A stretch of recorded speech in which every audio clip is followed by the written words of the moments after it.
The abandoned carnival. The sun dipped below the horizon, casting long shadows over the overgrown grass and rusted rides of the long-abandoned carnival. The place had been deserted for decades, left to decay in silence. But tonight, as the moon rose, it would come alive once more.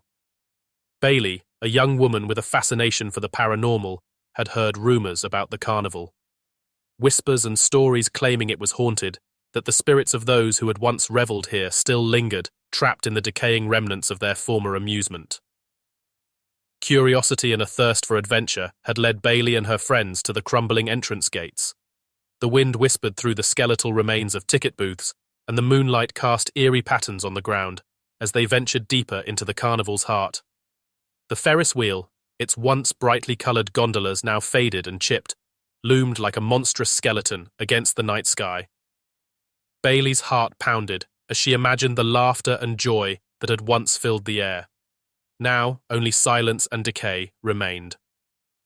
"Are you sure about this, Bailey?" Sam, Bailey's boyfriend, asked nervously. "This place gives me the creeps."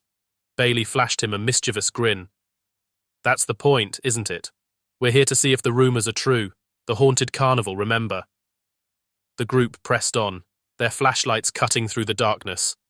The closer they got to the center of the carnival, the more they felt a strange, oppressive presence. Shadows seemed to move on their own, and faint whispers echoed through the air. Their destination was a tent in the heart of the carnival grounds, the last bits of its weathered, tattered fabric flapping in the breeze. The sign above the entrance read, "Madame Isabella's Mystical Fortune-Telling." "Let's go in," Bailey declared, stepping forward. The others hesitated, but eventually followed her inside. The interior of the tent was even more unsettling. Antique tarot cards lay scattered across a table and floor, their faded images seeming to shift and change. The moonlight creeped in, casting ominous shadows on the walls. And at the center of the room sat an ornate crystal ball, its surface shimmering with an unnatural light. Bailey approached the crystal ball, her breath catching in her throat. She had always been skeptical of fortune-tellers, but something about this place felt different, as if the very air was charged with a malevolent energy. As she gazed into the crystal ball, her reflection shifted and distorted. The room seemed to fade away, replaced by a surreal dreamscape. She saw herself standing in the center of the carnival in its heyday, surrounded by revelers in vintage clothing. The air was filled with music and laughter. But then, the scene twisted into a nightmare. The revelers' faces contorted into grotesque masks of horror, and a sense of dread washed over her. She tried to look away from the crystal ball, but it held her gaze, its power undeniable. Bailey's friends watched in terror as her eyes glazed over, and her voice took on an otherworldly tone. She began speaking in a voice that was not her own, delivering a chilling prophecy of death and despair. "Abandon hope, for the past is not what it seems," Bailey intoned. "The spirits of this carnival demand retribution. For this trespass, you shall be trapped in a nightmare from which there is no escape." Sam rushed forward, grabbing her by the shoulders and shaking her. "Bailey, snap out of it!" With a sudden jolt, Bailey came back to herself, her eyes wide with terror. She stumbled away from the crystal ball, her heart racing. "We need to get out of here," she said, her voice trembling. But as they turned to leave, they were met with a chilling sight. The carnival had come alive around them. Rides creaked and groaned to life, their lights flickering to a sickly glow.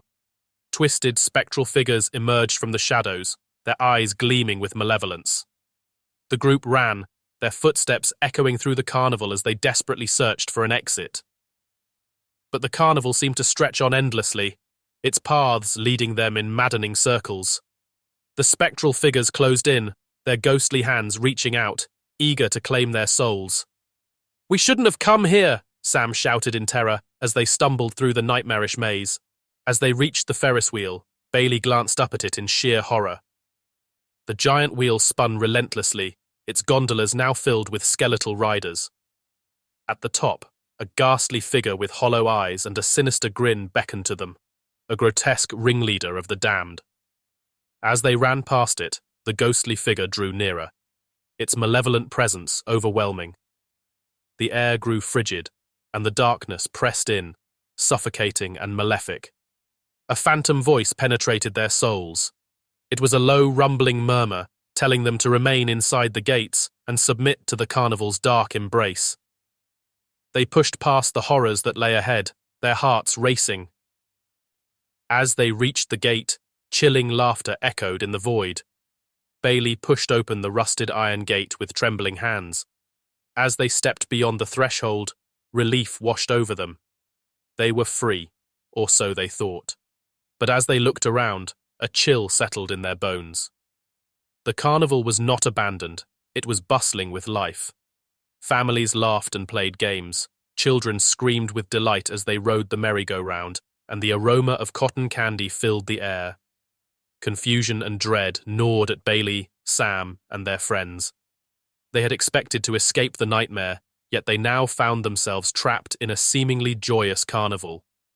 Madame Isabella's sinister laughter echoed in the background as they realized the truth. Their faces began to contort, their laughter and screams merging with the sounds of the carnival. Their bodies moved of their own accord, directing others to the eerie attractions and whispering dark promises to those who dared enter. Madame Isabella's spectral form emerged from the shadows, her eyes gleaming with malevolence. "Welcome, my new servants," she hissed. "You shall do my bidding for all eternity, and this carnival will thrive on the despair of those who enter."